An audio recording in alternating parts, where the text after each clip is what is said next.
All right, fit to ski exercises. We're gonna start off with a goblet squat. Remember, when you're doing any squats, your squat is your own. Descend what you feel comfortable. Obviously, if we're working long-term as a client, I'm working on improving technique and avoid injuries. But if you follow some basics, you're gonna do just fine. Holding your weight, elbows in, descend down. Here's a 3/4 view so you can see the position. My back is aligned, my hips are traveling back. As a general rule, when you're giving you a side angle, we don't want the knees to come forward and the heels to come up. We want the hips to come back. That's your goblet squat. Single leg RDL. Now this combines a little bit of balance, hamstring, glutes, and a little low back. Hey, we're all trying to avoid injuries. So I'm using my kettlebell again, using 2 hands, standing on one leg, knees slightly bent. From here, we're hinging forward.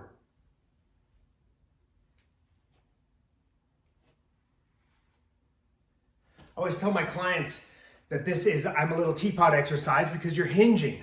And so the critical component is to maintain alignment of the back while on one leg.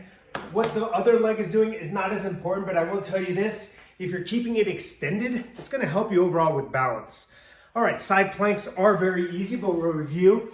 Can be done from the forearm or an extended arm, but for the most part, the forearm is gonna get us plenty of work in the obliques.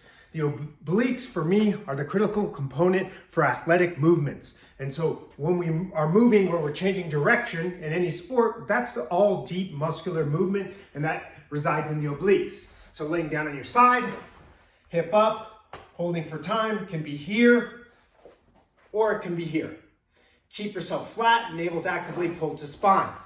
All right, next movement is our trunk rotation. I love this movement because it's done standing. Remember, if you want to be successful in your sport, you have to practice in the positions that you're working on, so it doesn't do us too much. Crunches are a great exercise, but it doesn't do us much benefit because we're laying down on our back. So I have 2 jump stretch bands set up on a girth hitch. That means they're just tied up to a fixed post. I'm going to pick up a handle here to show you guys this motion. And you can use any kind of bungee cords or jump stretch band. Monster mini bands work well. I happen to have 2 of these tied together to use with my clients. Rotate shoulders down, and this is much like taking a cut or swinging a baseball bat. Knees slightly bent, navel to spine, rotating across the midline of the body. Try to stay out of this position, coming across here. If it's too difficult, bring it in close. This still does something. So get in the obliques and make sure when you're doing this motion, you're doing both sides.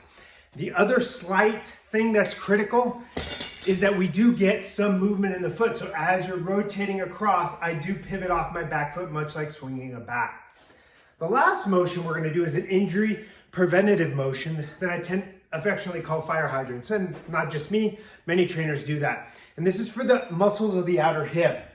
So a lot of times when we're focused on linear movements, i.e. squats, lunges, even running and conditioning, or even cycling. If you're doing your cycling for training for this, we're not getting a lot of attention to the outer hips. Then you get on the slopes, you start developing some pain or discomfort in the outside part of the hip. So this is an easy way to develop strength. Just start off in a tabletop position. From here, just like a doggy lifting a leg to pee on a fire hydrant. Keep the back flat, navel pulled into spine. All right.